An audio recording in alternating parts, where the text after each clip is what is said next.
ഈ channel subscribe ചെയ്ത് bell button click ചെയ്യൂ. മലയാള സിനിമയിലെ ചൂടൻ വാർത്തകൾ നിങ്ങൾക്ക് നോട്ടിഫിക്കേഷനായി ലഭിക്കും. ദിലീപിന്റെ നിരപരാധിത്വം തെളിഞ്ഞു. കൊച്ചിയിൽ നടി ആക്രമിക്കപ്പെട്ടതുമായി ബന്ധപ്പെട്ട് ജയിലിൽ കിടക്കുകയാണ് നമ്മുടെ ജനപ്രിയ നായകൻ ദിലീപ്.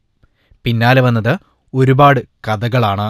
ദിലീപ് അങ്ങനെയാണ് ഇങ്ങനെയാണ് ഇല്ലാ കഥകൾ പ്രചരിക്കുകയായിരുന്നു പിന്നീടങ്ങോട്ട്. ദിലീപിന്റെ ആദ്യ ഭാര്യ മഞ്ജുവല്ല, ബന്ധുവായ യുവതിയാണ്. മണിയുടെ മരണത്തിൽ ദിലീപിന് പങ്കുണ്ട്. ശ്രീനാഥിന്റെ മരണത്തിൽ ദിലീപിന് പങ്കുണ്ട്. കഴിഞ്ഞില്ല, പിന്നെയുമുണ്ട് വാർത്തകൾ. ദിലീപിന്റെ ഡി സിനിമാസ് നിർമ്മിച്ചത് ഭൂമി കയ്യേറിയാണ്. കേട്ട പാതി കേൾക്കാത്ത പാതി. അന്വേഷണ ഉദ്യോഗസ്ഥരും ഇറങ്ങി.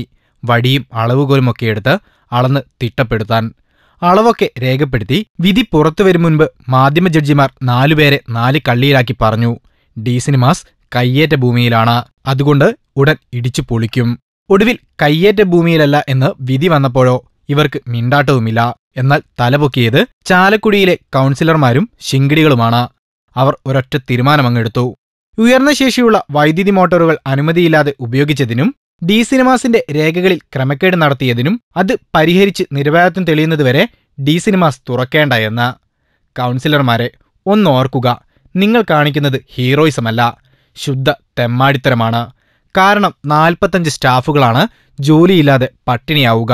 ഒപ്പം മരിച്ചുപോയ തിയേറ്റർ സ്റ്റാഫും മിമിക്രി കലാകാരനുമായ സന്തോഷ് കുറുമശ്ശേരിയുടെ കുടുംബത്തിന് ഇപ്പോഴും നൽകിപ്പോരുന്ന ശമ്പളവും മുടങ്ങിയേക്കാം. നഗരസഭയ്ക്ക് ഏറ്റവും വലിയ വരുമാനം നൽകുന്ന സ്ഥാപനം പൂട്ടിച്ചെന്ന് അഹങ്കരിക്കാം. പക്ഷേ ഒരു ചോദ്യം, ഇത്രയും കാലം നിങ്ങൾ എവിടെയായിരുന്നു? എന്തേ ഇപ്പോൾ തലപൊക്കിയത്? അറിയാനുള്ള ആഗ്രഹം കൊണ്ട് ചോദിക്കുക.